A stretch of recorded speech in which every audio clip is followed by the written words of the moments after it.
Breaking news చూస్తున్నాం. AP Annamayya జిల్లా ఓబులవారిపల్లి మండలం కొత్తమంగంపేటలో ఆంజనేయులు అనే వ్యక్తి హత్యకు గురయ్యాడు. ఎవరు హత్య చేశారన్నది తెలియకపోవడంతో అనుమానాస్పద హత్యగా పోలీసులు కేసు నమోదు చేశారు. అయితే ఈ హత్యను తానే చేశారని అతడి బంధువు ఆంజనేయ ప్రసాద్ కువైట్ నుంచి వీడియో రిలీజ్ చేశారు. తన కూతురితో ఆంజనేయులు అసభ్యంగా ప్రవర్తించినందుకే హత్య చేశానని చెప్పాడు. ఆంజనేయులపై తన భార్య పోలీసులకు ఫిర్యాదు చేస్తే మందలించి వదిలేశారన్నాడు ఆంజనేయ ప్రసాద్. పోలీసులు పట్టించుకోకపోవడం వల్లే ఆడపిల్ల తండ్రిగా తాను చర్యలు తీసుకున్నానని వివరించాడు. శనివారం కువైట్ నుంచి వచ్చి ఆంజనేయులను హత్య చేసి తిరిగి వెళ్లిపోయాడు ఆంజనేయ ప్రసాద్. పోలీసులకు లొంగిపోతానని చెప్పాడు. పుట్టింటాంచి 11 సంవత్సరాల నుంచి మా అత్తమామే చూసుకుంటా ఉన్నారు. ఓకే, వాళ్ళ ప్రజెంట్ అయితే ఆర్థిక పరిస్థితి బాగలేక మా యొక్క కువైట్కి వస్తా మా కూతుర్ని వాళ్ళ చిన్న కూతురి దగ్గర, అంటే మా మరదల దగ్గర మా కూతురు బాధ్యత మా మరదలకైతే అప్పచెప్పేసి కువైట్కి అయితే వచ్చింది. ఊళ్ళో కొద్ది రోజులు బాగానే చూసుకున్నారు. ఓకే, ఒకరోజు ఏం జరిగిందంటే మా కూతురు మంచంలో పనుకోండి, ఈ మనిషి అన్నమాట.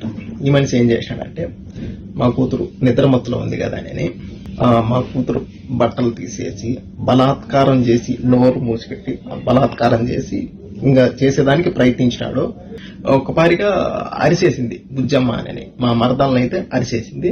మా మరదలు వచ్చిందప్పుడు మా మరదలు వచ్చి ఇప్పుడు బిడ్డనైతే దగ్గరికి తీసుకొని ఏం జరిగిందంటే అప్పుడు బుజ్జమ్మ తాత అయితే ఈ మాటలు చేసినాడు, బట్టలన్నీ తీసేసినాడు.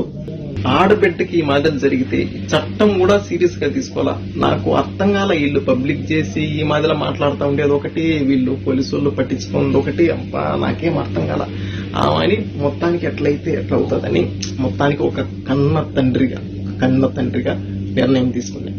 ఈ విషయంలో ఎవరు ఏం చేయలేకపోయినా గానీ నా బిడ్డను నేను కాపాడుకోవాలా. ఎవరు సపోర్ట్ నిలబడుకున్నా గానీ నా బిడ్డ సపోర్ట్ నేను నిలబడాలా. ఒకవేళ నేను వీళ్ళున్నట్టే సైలెంట్ గా నేను ఉంటే ఇంకా నా బిడ్డకి ఈ మాదిరిలో జరిగిన దానికి ఒక కన్న తండ్రిగా నేను బ్రతికుండి కూడా సచ్చినట్టే లెక్క.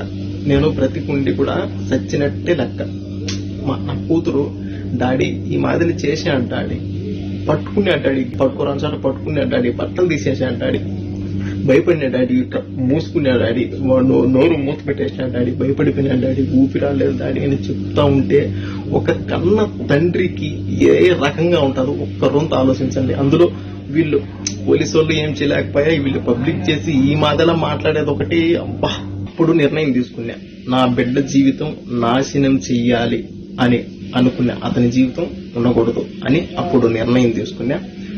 ఎవరికి తెలియదు నేను ఇండియాకు వస్తా ఉన్నట్టు, ఎవరికి తెలియదు. మా కువైట్తో మాట్లాడుకొని ఒక 4 రోజులు సెలవు కావాలని చెప్పి పాస్పోర్ట్ తీసుకొని 2 టికెట్లు నేనే కొనుక్కొని మా భార్యకి కూడా నేను ఎడార్లేకి జాకూర్కి వెళ్తున్నాను అని చెప్పి నేను ఇండియాకు వచ్చిన. కువైట్ నుంచి ఇండియాకు వచ్చి నేను చేసే పని అతన్ని నేను చేసి తర్వాత మళ్ళీ నేను కువైట్కి వచ్చిన.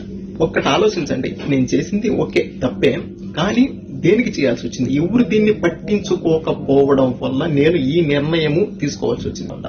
నేను చేసింది తప్పు, నేను ఒప్పుకున్నా. చట్టాన్ని గౌరవించి నేను ఈ విషయం నేను పబ్లిక్ చేసి నేను లొంగిపోయేదానికి నేను వస్తా ఉంటా. నేను ఇండియాకు వస్తున్నా, నేను సరెండర్ అవుతా. ఓకే, నేను చేసిన తప్పే, కానీ నా బిడ్డకు ఈ మాదిరి జరిగింది ఎవరు పట్టించుకోకపోవడం వల్ల నేను ఈ మాదిరి చేయాల్సి వచ్చింది.